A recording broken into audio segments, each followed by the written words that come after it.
Hey there. You ever stop and wonder how a country as enormous and diverse as India even works? I mean, seriously. Today, we're going to unpack its power playbook. It's this really fascinating political design that somehow holds over 1 billion people together. Okay, let's just dive right into the big question. Seriously, take a second and think about this. How do you actually run a country that's practically a continent in itself? We're talking countless languages, so many different cultures, all these competing priorities, all under one flag. It's a monumental challenge, to say the least. Well, the answer, or maybe the master plan is a better word for it, is actually baked right into India's constitution. And look, this isn't just some dusty old document. It's the detailed blueprint, the actual instruction manual for how power gets shared between the national government and all the individual states. So, right at the heart of this blueprint is what we call the center-state relationship. You can think of it as the fundamental rulebook. It lays out who does what, who's in charge of what, and maybe most importantly, who controls the money. Now, here's a phrase you really need to get. India's system is often called a federal system with a unitary bias. So federal system means, yeah, the states have their own powers, for sure. But that unitary bias part, that's the key. It basically means the whole thing is tilted by design to make the central government stronger.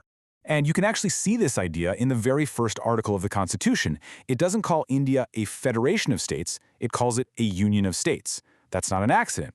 That specific wording was chosen to make something crystal clear. States can't just decide to leave. The union is permanent, and it's held together by a strong central government. So, okay, how does this all work in practice? Well, it's all laid out in these 3 lists in the Constitution. You've got the union list, that's the big national stuff like defense and banking.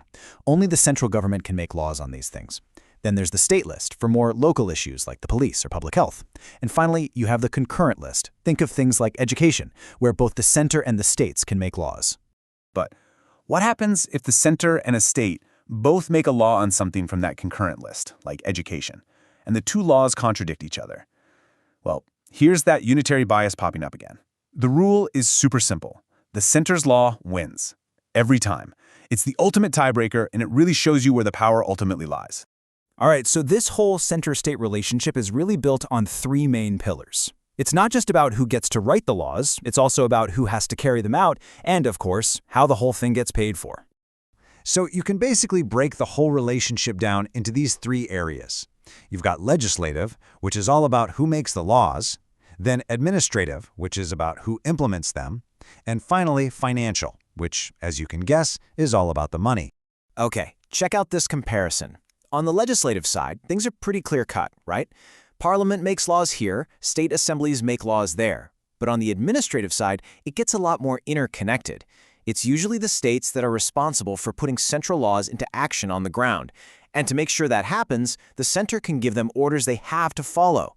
Plus, the governor, who's appointed by the center, basically acts as a link, or you could say as the center's eyes and ears in the state. All right, and the big one, money. How does that work? Well, it's actually a very structured process. First, taxes get collected by both the center and the states. Then, this independent body called the Finance Commission steps in. Its whole job is to recommend a fair way to divide up the central pool of taxes. And finally, that money gets distributed based on what the commission suggests. The whole idea is to make sure states get the funds they need based on a neutral assessment, not just political games. So, we've talked about the rulebook. But in reality, this relationship isn't just static. It's a living, breathing thing, and it's always evolving. And generally, it plays out in one of 2 ways, either through cooperation or competition. Think of it like this. You have cooperative federalism, which is basically teamwork. That's when the center and the states work together on common goals. A great example is the Niti Aayog, a policy think tank where everyone collaborates. Then, on the other side, you have competitive federalism. This is more like a friendly or sometimes not so friendly rivalry. It actually encourages states to compete with each other for things like investment, which is why you see things like the ease of doing business rankings for different states. There was this political scientist, K.C. Ware, who just nailed it with this one term, quasi-federal. It's such a great way to understand the Indian system. What he argued was that India is really a unitary state, a centralized one, that has some federal features tacked on. It's not a federal state with a few unitary features. It's the other way around. And that's a really crucial distinction.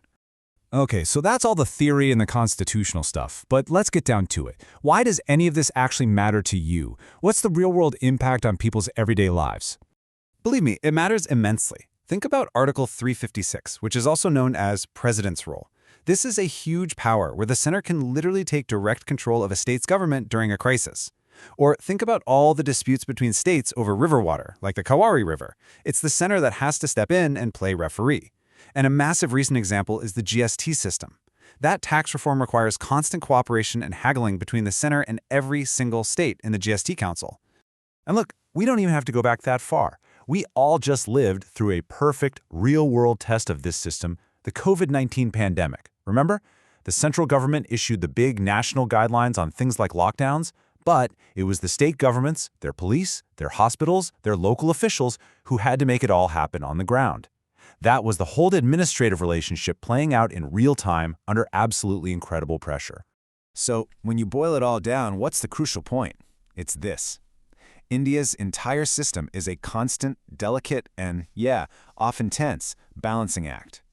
It's this non-stop effort to maintain national unity with a strong center, while at the same time giving all these incredibly diverse states the room they need to manage their own local affairs. And all of this really leaves us with one final and pretty vital question to think about. As India keeps growing and changing at such a rapid pace, is the current balance of power the right one for its future? Should the states get more autonomy, or does the center need to be even stronger to hold everything together? The answer to that, well, that's what will shape the future of India.